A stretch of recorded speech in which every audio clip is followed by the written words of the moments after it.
Hey everybody, welcome to this episode of the Brutal Truth About Sales and Selling podcast. Today we're going to be talking about prospecting and got a prospecting expert, somebody who does just that for other companies. And we're going to get into what he does differently, and it's working pretty well for him. It's kind of pretty traditional, but with a little bit of a twist on it. I think you're really going to like it. And I got to honestly tell you, I talk to a lot of people, and prospecting is definitely a big problem today because people aren't as accessible as they used to be. And the traditional email, voicemail, cold calling is clearly not as effective. So we have to connect with people on a human level. And what we also have to do is, if we find somebody that wants our stuff, needs our stuff, can afford our stuff, we have to be able to help them buy our stuff. We cannot assume that they know how to get it done internally at their company, politically at their company. And what we end up doing is trusting them, not that they're not trustworthy, but counting on them, anticipating that they are going to be able to get this done. And instead of guiding them, instead of showing them how to do it, and to be able to do that, we have to know that. And that seems to be the critical thing I'm finding with a lot of people. In both courses, in the prospecting course, Start the Conversation, Get the Meeting, I'm helping people out that have clients with almost zero digital footprint and coming up with creative ways of engaging with them. And I think we have to stay away from the pitch because people get pitched all day, and unless you happen to hit them just at the right time, the pitch isn't working as well. And once we get them interested, we have to keep that momentum going because the momentum is naturally going to stop and at minimum slow down. So things are tough out there. I get it. It's tough everywhere. But what we're doing now with the course is I'm moving to enable people to have one-on-ones, which is really like deal coaching and helping you get into exact accounts. I will work with you on it. I will show you how I would do it. I would work until we get into that account or find a better account and help you determine how to best spend your time because that's the critical element. That's all we really have. And time is a ticking. This year is almost a quarter over right now, and it's one of the best quarters. So we really got to take a reflection back and see how we're spending our time best. Are we getting into enough accounts? And when we're in, are we guiding them to closure? The people who I see really crush it are the people who work on the deals that can and will close. Not just stuff in the pipeline full of stuff that might close. You need to prospect. Prospecting is great. And once you get into an account, you need to be able to close. So I'm holding the prices of the courses to the end of March. So make sure you sign up. If you want to talk it over, get on my calendar, all at b2brevenue.com. Before we jump into the interview, have you seen Gong recently? They announced a new product called Beats. And what Beats does is it not just records the conversations and analyzes them, but it looks through your email and connects everything up to the CRM, up to Salesforce for you. So it removes a lot of the data entry and all the next steps and things. So you got to check it out. It's really something that's going to crush it as far as helping reps cut out all that administrative stuff if you're forced to use Salesforce. I use Pipedrive, so it's a lot easier, but that's okay. I run my own show. It's the pirate ship over here at Brutal Truth headquarters. Let's get into the interview. I'll sum it up at the end, and I'll give you an update on what's going on my end. Here we go. Hey, Jason, welcome to the show. As a way of getting started, tell us a little bit about yourself. Well, hey, I'm super excited to be on first off, so I appreciate the opportunity. A bit about myself. I've been selling for close to 12 years now. I actually started selling as a freshman in college, running a house painting business. So I used to go door to door, and I had a door or two slammed in my face, that's for sure. But I did that through the spring and summer to make money for school, and that was sort of my first foray into sales.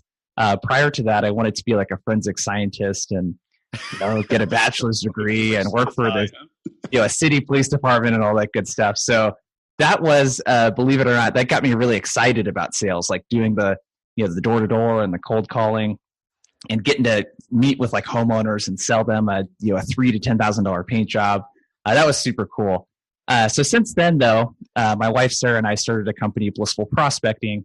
And what we do now is, and I sort of went through this pain point myself as a consultant and freelancer at the end of 2014 when I left my corporate job, was finding clients, right? I didn't really know how to find clients outside of word of mouth and referrals. Yeah. And I had just been to like my last meetup event that I was ever going to go to. I was living in Portland at the time, Portland, Oregon. And I was like, I get sold to more when I go to these events than I get the opportunity to just have a genuine connection. Right. And it's usually people that are selling like multi-level marketing products and stuff. And they'd be like, yeah, so I sell these skincare products, and it's like kind of insulting. So what are you trying to say, about my skin? I just want you to buy something. Yeah. But complexion. Yeah. So that was why we started Blissful Prospecting, was just, I noticed that all of the outbound stuff that was getting talked about was really geared towards, if you're this huge corporation, with a ton of salespeople, like how do you scale this out? Or if you're selling enterprise and that sort of thing. And we wanted to come up with something that would like work for, the individual salesperson, for them to do, or a small business with a couple sales reps, or where the owner might be doing a lot of sales. And that's what we do now is help those types of people with everything up to doing it for you, and coming up with the strategy, minding the accounts, doing the list building, et cetera, to teaching people how to do it as well.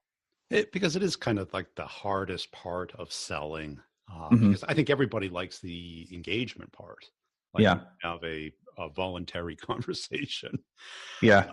Nobody seems to like the rejection.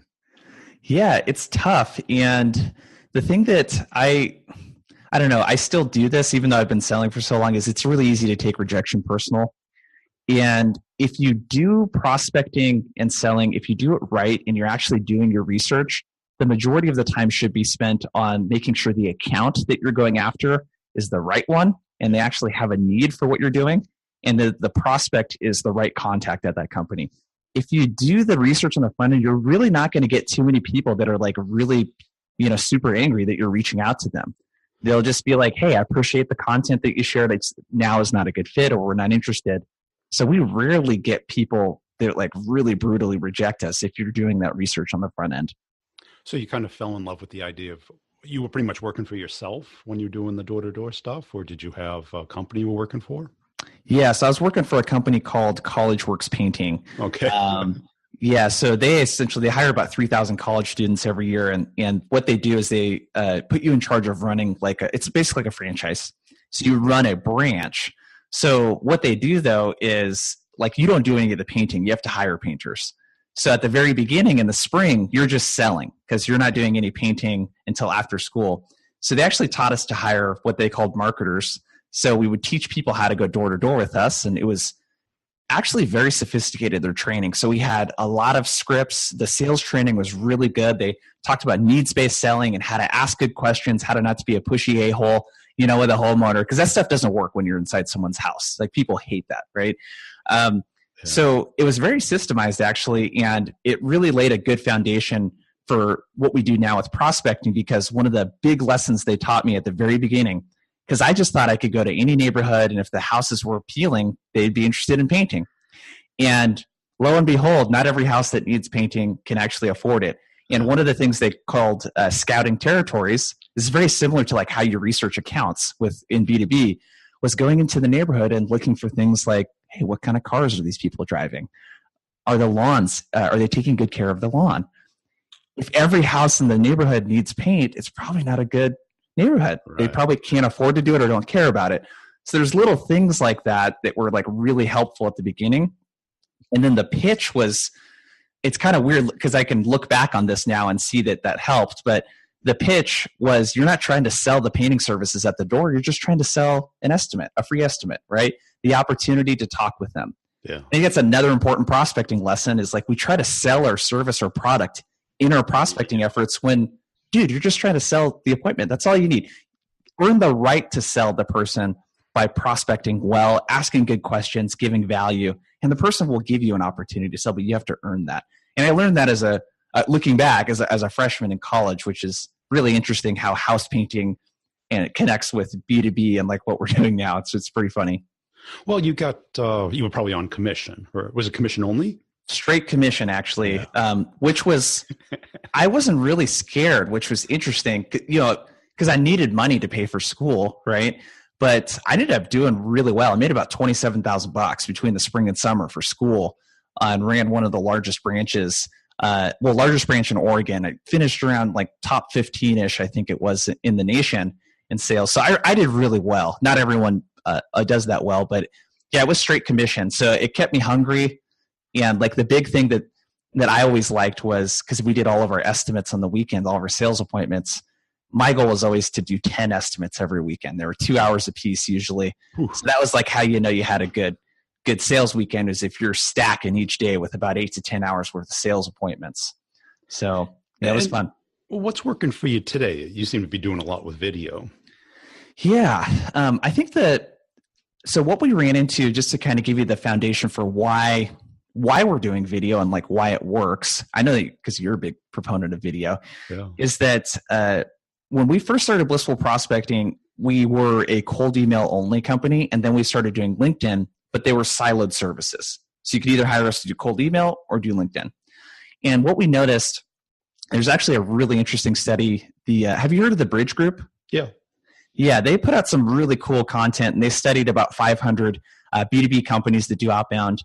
And what they noticed is the trend, is no surprise probably to anyone listening to this, that the number of quality appointments for SDRs is going down per day, but the number of attempts is going up. And what does that tell you? Yeah. So, and really what they showed you, because they broke down the technology people are using, and they're like, well, it's because everyone's basically just doing email and cold calling. Yeah. And when you don't add other channels into that, like video, like LinkedIn, instant, voicemail drops or whatever your preference is, if you're not doing multi-channel, you're missing out. And what we noticed in the data is that people would literally open up emails dozens of times. They'd be forwarding it around within their company, but we wouldn't get a response to that email, and they wouldn't pick up the phone when we tried calling them. So what we learned is that sometimes they need a little extra push in a personalized video, basically saying, hey, I wanted to reach out. And I think this is an important lesson too, prioritizing your prospecting. So only do the extra effort on the people that are actually engaging with what you're doing. But like, hey, wanted to put a face to the email, do something a little bit different here. I was reaching out because of this. And you get straight into your pitch, and we can talk specifically what that pitch is here if you want to. But that little extra bit of personalization, and you can't just send a video that's like really crappy. Like it has to be good. That little extra nudge is what we've been helping our clients do, and it really helps get the prospect over the edge and actually say, okay, great video, like let's chat. No, you said good video. What I heard or what I see is you can't do a spam video, meaning the same video to 100 people. I think no. Yeah. Yeah, you can't do that. The whole point of doing video is to have personalization. And if you're not personalizing your prospecting outreach, you're playing a numbers game, and you're going to have to send out thousands of emails to prospects to get the appointment numbers that you want. Right. And I think you made the great point with the research, in that when the attempts go up and the response goes down, the attempts is causing the response to go down. Yes. And what do people do? They keep more attempts instead of better attempts. It's what I call sales math. Talk to any sales leader, and if 50 cold calls don't work, try 100. Why don't you try exhausting. 5 good ones that work? Well, it's kind of like if you go to the gym and you lift weights, and you're trying to let's say that you're trying to improve your bench press, for example, just lowering the weight and doing more reps and just doing more sets, that's not the best way to build strength, right?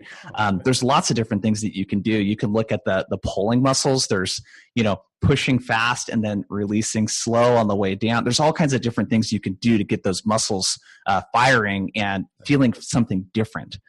Different types of chest exercises, right? Cold calling and prospecting works the same way. Just increasing the volume is not going to do it. It's going at different angles, trying different things, reducing the volume, more personalization. Like that's the stuff that really works. And I'm sure you've noticed this when you play that volume game, the type of people that respond to that are not really great clients. It is. And people just think you're giving up or you're not working hard enough. And I think the exercise thing is a good thing, but in pretty much every part of life, it's doing it in a smarter way, a more effective way. Yep. And that takes brain work. It takes getting out of your comfort zone. Yeah. Creativity. And that part of selling is kind of ignored today. A lot of people don't talk about it. Even with your example of prioritizing the neighborhoods when you were selling painting. Mm-hmm. You worked and focused your time on the most likely people to buy. Yep. Not just grinding it out. Yeah. And that's unfortunate if you're a salesperson. Sometimes you have a sales manager that's saying, hey, you got to hit your calls, Yeah. So you might have to come up with something creative, right? It's easy. Yeah. They do twice as much. Yeah. And what I would suggest if you're that person and you're listening to this and you're like, well, dude, my boss is like, I got to make 50 cold calls a day or 100 cold calls a day. What I would suggest doing, take 30 minutes in the morning or maybe in the evening and prep for that day or the next day if you're doing it in the evening and say, hey, I know what accounts I'm going to go after, but what if I just test something with 5 or 10 accounts per day? And I'm going to send a video to them right after I try to call them. Yeah. Just try that and see how it works. And what you can do is you can do an internal case study for yourself. You can go to because your sales manager, all they care about is you hitting your quota. They really don't care about the number of calls. If you're hitting the quota, that's all they care about. Yeah, so you could bring a case study to them and say, hey, so-and-so, actually what I did last month is I sent 20 videos and actually got 10 calls set off those and 4 of them turned into clients compared to this amount of effort that I spent just hammering the phones. Because we really are gamblers, meaning that if you take your target income and you divide it by the number of hours you work, you're putting chips on those activities, right? I like that. That's a great analogy. Because no gambler goes into Vegas and runs around the tables as fast as they can, right? Putting $5 bets. No, they pick what they know how to do best, Jack, Black, or whatever it is. Mm-hmm.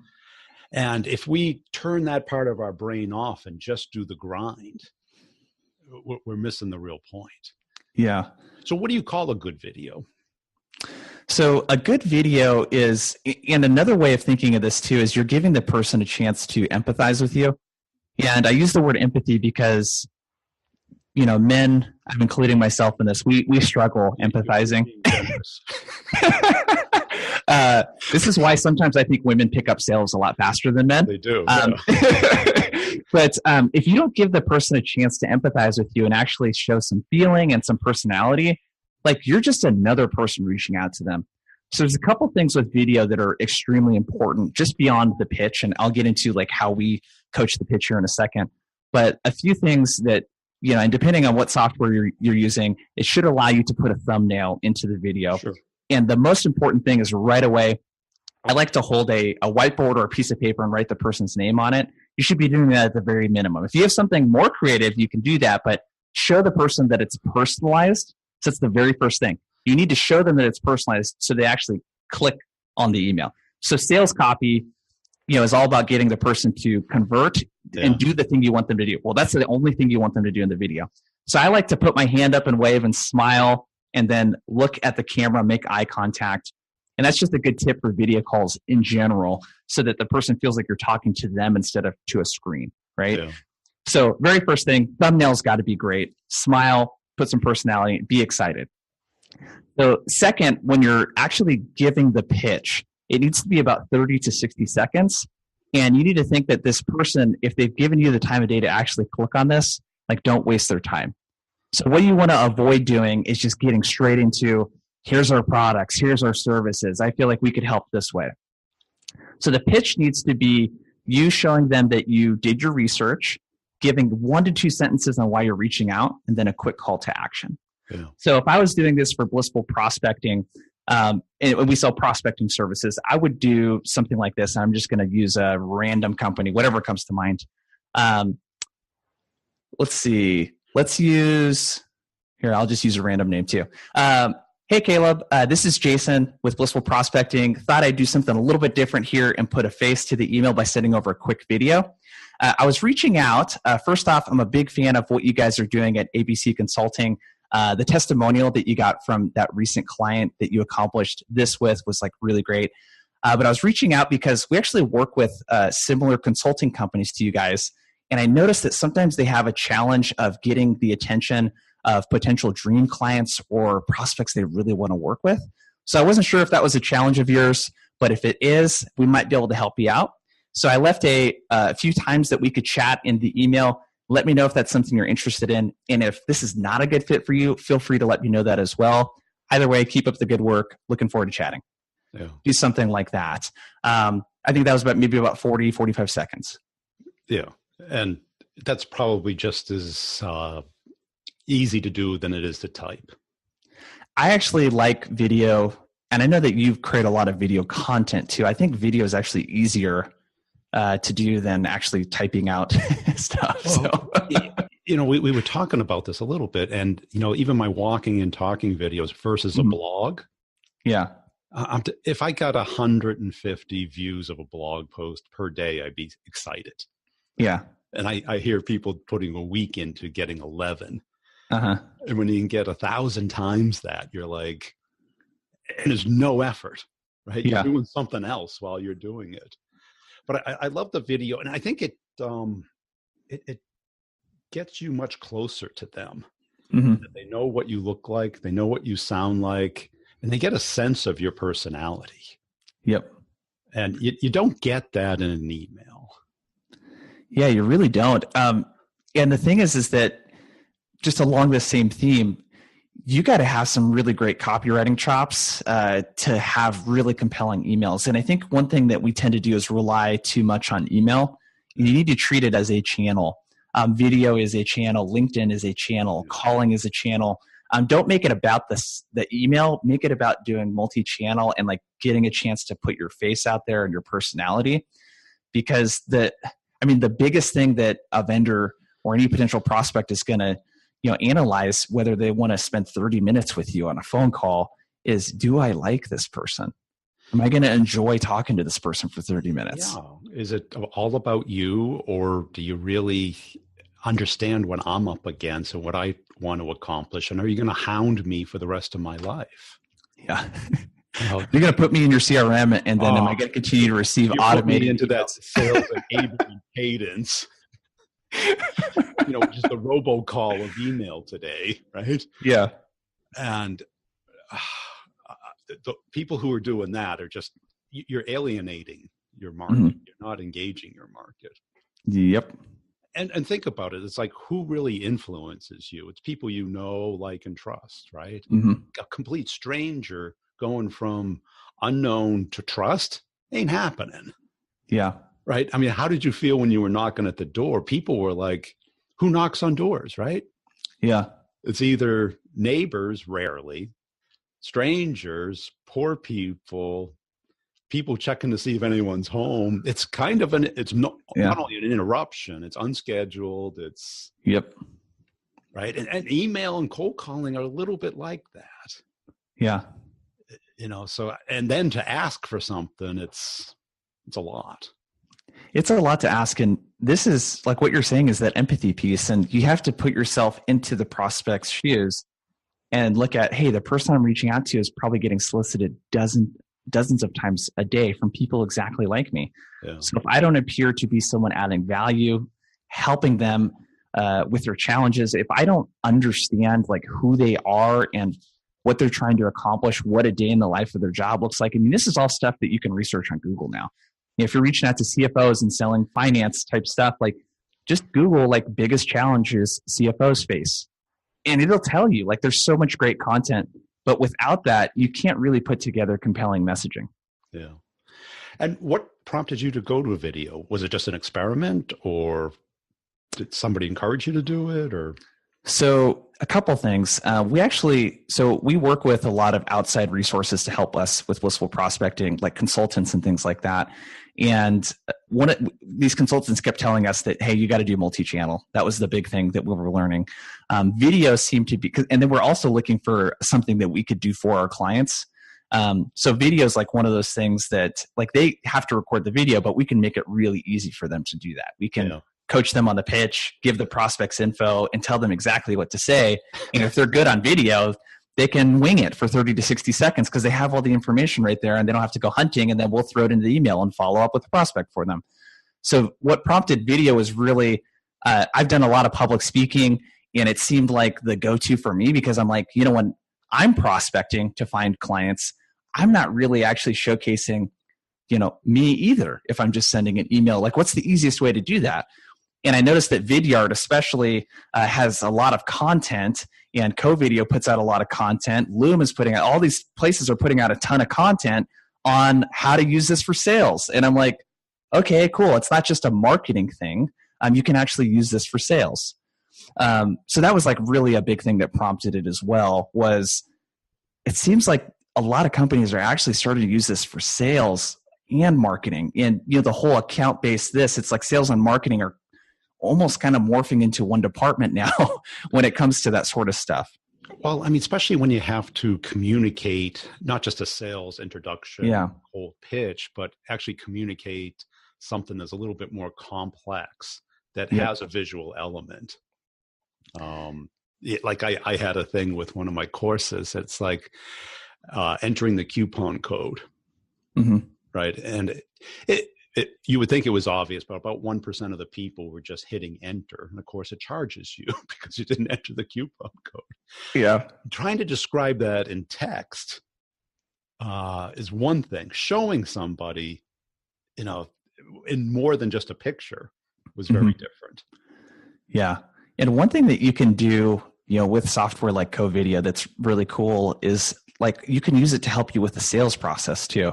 So like one of the things that I'll do is, because oftentimes what's really hard these days is you're not always engaging with like who is the ultimate decision maker, and it can be hard to get that person to hop on a call also like this, especially if you're selling virtually, which most of us are these days. So one thing you can do when you send over the proposal and like your services deck or whatever it is, instead of sending over the recording of the 45-minute, 60-minute Zoom call, because their CEO is not going to spend an hour watching that, you can put together a 2-minute clip that's like the highlights. Yeah. So I do this a lot, actually. And you can put the highlights, you can introduce yourself, say hi. Again, they get to see who you are. And I guarantee you, no one that's pitching to them is actually doing that. No, they're not doing it. Everyone's lazy. Yeah, and the person that you talk to, like that director of sales or whoever you're pitching, is not going to be as good at selling you as you are at selling you. So that video gives you a chance to do that too. So you can do it when doing scope of work, sending out proposals, whatever it is, where you're not actually talking to the entire group of people that are going to be making that decision. How cool is it when they're sitting in a group and they can pull up a 2-minute video and it just summarizes everything that you talked about during the couple hours you've spent talking with that initial person? Yeah, I think there's so much more you can do with it. And I see comments when I share a video about video email, and you hear like old school reps go, that'll be the day I do that. And it's like, is it out of shyness, or is it just out of laziness? Or I can't imagine a sales rep finding a more powerful tool and ignoring it. And I saw this with LinkedIn 10 years ago. Yeah. I'd be like, I now have my Rolodex online. And reps would be, oh, that's just for finding jobs. And it's like, no, it's a lot more than that. But the reason for that, Brian, I believe, is that like you're very comfortable and confident in yourself.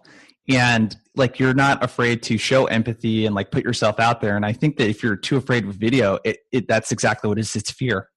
You're fearful that it's going to look weird, or that a prospect's not going to like it, or they're going to share it, because I'm just going by my fears of not wanting to do it. Like they're going to send it around their company because it's so bad and make fun of me. When none of that's the case, you're just fearful.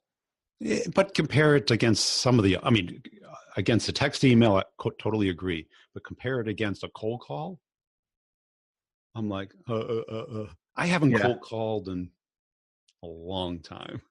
Why? Yeah. Because it's just not that effective. Yep. And if it works for you, I'm not trying to discourage anybody from it if you love it. But as far as effectiveness, near zero. Yeah. And you're playing the numbers game, right? I mean, as far as I'm concerned, cold calling is only to make to give the opportunity to leave a voicemail, to make your email, to increase the response rate on your email. Right. Pretty much. And compare that against a video email where they get to see you. And within a minute, you're kind of getting to know the person. Yeah. And getting a sense. Cool. Hey, Jason, where do people go to learn about what you're doing and connect with you? Best place is our website, blissfulprospecting.com. Hey, video email, people are really leveraging it. I know, I hear a lot of pushback on it. I think you need to try it. You can try it for free. Co-video is probably the best product, definitely the best product out there. I've tried them all, and it's the one I use. It's so easy.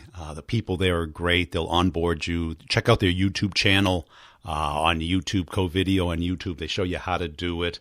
It's super simple, and it's a way of connecting with people. I mean, video has blown up the podcast, the videos I've done on LinkedIn. Check them out on YouTube.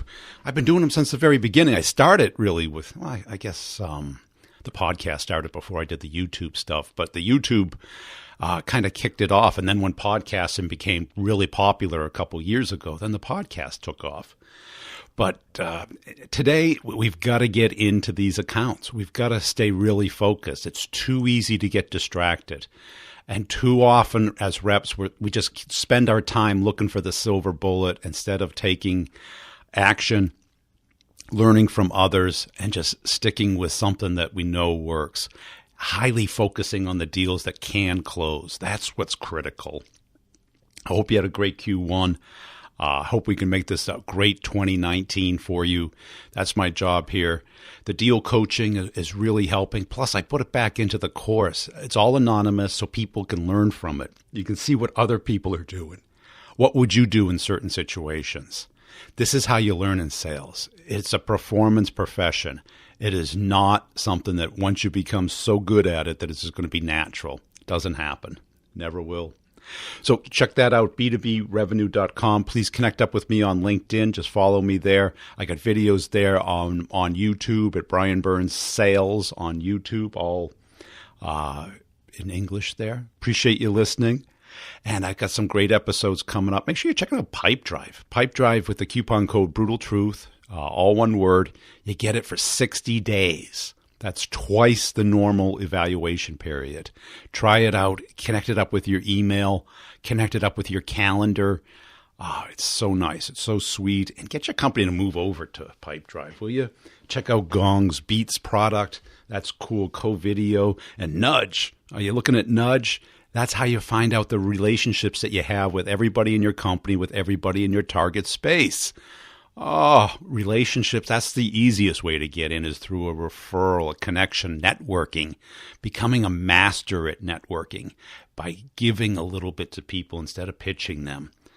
The pitch is kind of getting old, isn't it?